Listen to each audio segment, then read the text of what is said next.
दोस्तों, word of mouth ये आज भी दुनिया का one of the best advertising करने का जरिया है।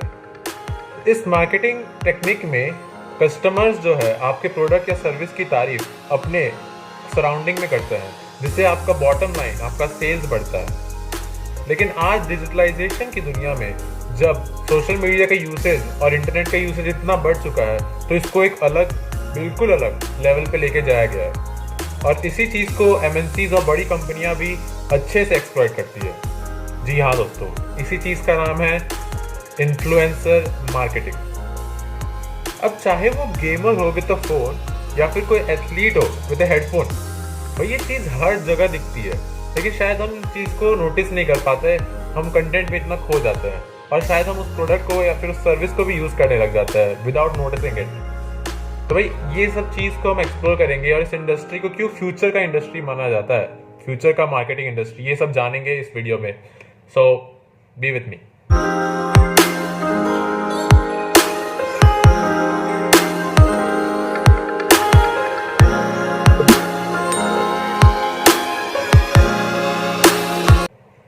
दोस्तों, ये टर्म इन्फ्लुएंसर मार्केटिंग हो सकता है सुनने में आपको लगे बहुत ज़्यादा मॉडर्न है, लेकिन मैं आपको बता दूं ये अर्ली 19th सेंचुरी से भी पुराना है। दोस्तों 1920 से ही जो बड़ी बड़ी कंपनियां थी like Coca Cola and Kellogg's, इन्होंने अपने खुद के पर्सोनास क्रिएट किए थे ताकि ये लोग अपने कस्टमर्स को इमोशनली हिट करे और कस्टमर्स इनके प्रोडक्ट या सर्विस को बाय करे। दोस्तों सेंटा क्लॉस का जन्म कोका कोला ने दिया था। कोका कोला ने ही इस कैरेक्टर को बनाया अपने कलर को प्रमोट करने के लिए। अब आप ही सोचिए, एक ऐसा कैरेक्टर जो घर में खुशियां लाता है, जो बच्चों के लिए टॉयज लाता है, इस कैरेक्टर को कितनी अच्छे से स्मार्टली यूज किया गया ताकि कोका कोला का सेल बढ़े। वहीं देखिए केलॉग्स में टोनी द टाइगर एक कैरेक्टर है जो इंटरनेशनली बहुत ज्यादा हिट किया था। अब जैसे जैसे डिकेड्स गए दोस्तों, वैसे वैसे हमने देखा कि इंडस्ट्रियलाइजेशन आया, मार्केट में नए प्रोडक्ट्स और नए सर्विसेज की मात्रा बहुत ज्यादा बढ़ गई। तो इससे हुआ क्या, the market shifted from the sellers market to the buyers market. कहने का मतलब ये कि बायर्स के पास इतनी ज्यादा चॉइस आ गई कि सेलर्स को अलग अलग टैक्टिक्स से अलग अलग स्ट्रेटजीज अपने यहाँ इंप्लीमेंट करना पड़ा ताकि उनका बॉटम लाइन बढ़े। अब कंपनीज ने ये देखा कि खुद के कैरेक्टर्स बनाने से अब कोई काम नहीं चल रहा है, तो उन्होंने सोचा कि भाई अब ऐसे लोगों को हम बोलते हैं हमारा ऐड करे जिनका वाकई लोगों के प्रति बहुत ज्यादा रिस्पेक्ट है या फिर लव है, जिनको हम सेलिब्रिटीज भी कहते हैं। ठीक है, तो यहां से आया दोस्तों सेलिब्रिटी इन्फ्लुएंसर्स। जैसे कि पेप्सिको ने माइकल जैक्सन को हायर किया ताकि वो इनके प्रोडक्ट का मार्केटिंग करे। उन्होंने काफी अच्छे से माइकल जैक्सन और छोटे बच्चों के ग्रुप को कोलैबोरेट किया और बताया कि पेप्सी पीना कितना ज्यादा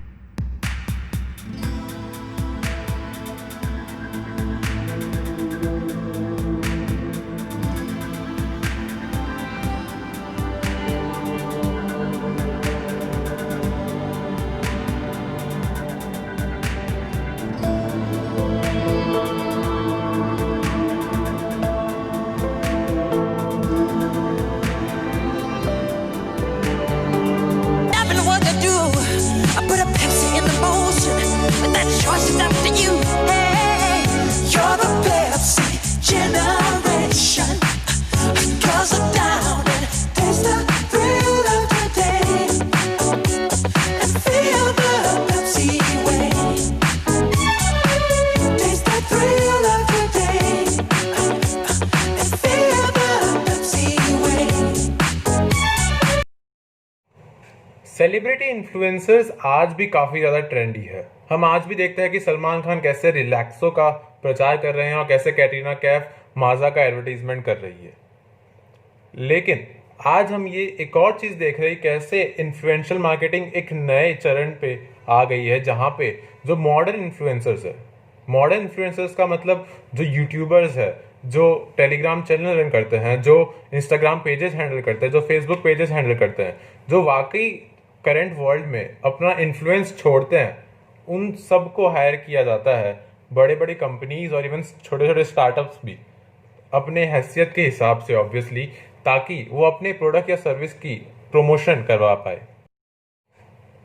इस मार्केटिंग का जो सबसे बड़ा फीचर, सबसे बड़ा जो एडवांटेज है वो ये माना जाता है कि भैया हमें टारगेट ऑडियंस एकदम सही मिल रही है। कहने का मतलब क्या है कि मान लीजिए एक ब्रोकरेज फर्म है, एक इक्विटी ब्रोकरेज फर्म है, लाइक जीरोधा, 5 पैसा या फिर अपस्टॉक्स। अब इनके पास सबसे अच्छा चांस क्या है अपने सर्विस को प्रमोट करने के लिए? भाई वो ऐसे लोगों के पास जाए जो वाकई ये सब में इंटरेस्ट रखते हैं, जो ये सब में इक्विटी वगैरह में काम करते हैं। तो वो कहाँ जाते हैं? वो one of the best channels में जाते हैं, उनके पास अप्रोच करते हैं कि भाई वो उनका एडवर्टीजमेंट करते हैं। अब चाहे वो प्रांजल कामरा के पास जाए, सीए रचना के पास जाए, या जो भी बड़े बड़े इन्फ्लुएंसर्स हैं उनके पास जाते हैं। भाई अब ऐसा होता क्यों है? As a viewer, as a follower of that influencer, हम जानते हैं कि वो बंदा जो है उस फील्ड का एक्सपर्ट है या फिर कॉम्पिटेंट है हमें बताने के लिए कि कौन सा प्रोडक्ट या सर्विस यूज करे। तो ऑब्वियसली वो इमोशनली हमें सिग्नल देता है कि भाई आप ये एक प्रोडक्ट है या फिर ये एक सर्विस है, आप इसे यूज करें। इन्फ्लुएंसर मार्केटिंग इतनी ज़्यादा हाई रेट से बढ़ रही है कि आज पूरे डिजिटल मार्केटिंग का ये 15 to 20% कंस्टिट्यूट करने लगी है, और आगे कितना करेगी स्टैटिस्टिक्स के हिसाब से लग रहा है कि काफ़ी ज़्यादा ग्रोथ दिखा सकती है ये जो सेक्टर है। और अभी करंट सिचुएशन की बात करें, जहां लॉकडाउन, जहां शटडाउन हो चुके हैं, वहां पे हम देख रहे हैं कि जो एमएनसीज है, जो फिनटेक कंपनीज है, जो एफएमसीजी ब्रांड्स है, इन्होंने ऑलरेडी 20 to 30% इंक्रीमेंट कर दिया है अपना खर्चा ऑन इन्फ्लुएंसर मार्केटिंग। क्योंकि देखा जाए तो यहाँ पे आपको कुछ ना शूटिंग करना है, ना ना एडवर्टाइजिंग एजेंसीज के पास जाना है। आपको बेसिकली उन इन्फ्लुएंसर्स के पास पहुंचना है जो आप अपने वीडियो के माध्यम से आपके प्रोडक्ट का प्रमोशन करता है।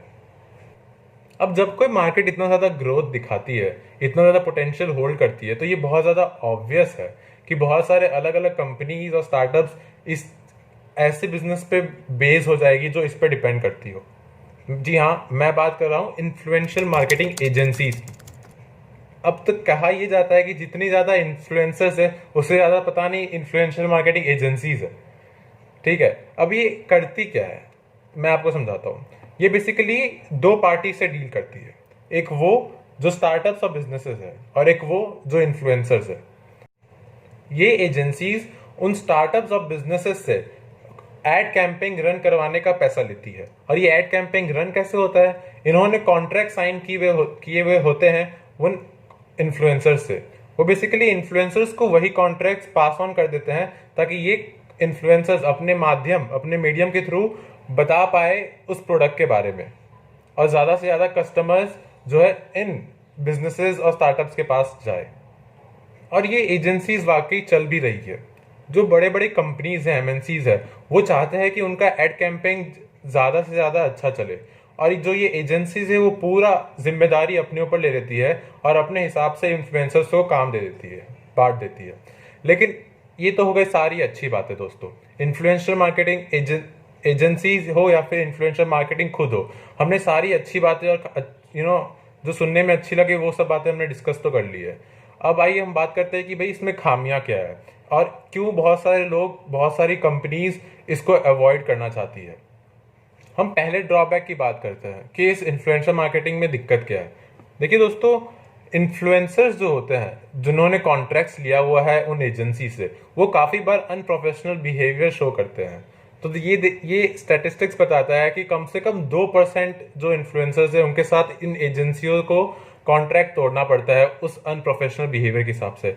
दूसरी खामी वो ये है कि कोई प्रॉपर स्टैटिस्टिक मेजर नहीं है कि भाई कितना ज़्यादा आपका बॉटम लाइन, आपकी कंपनी का बॉटम लाइन बढ़ा है by this form of advertising. भाई मैं आपको एक एग्जांपल बताता हूँ।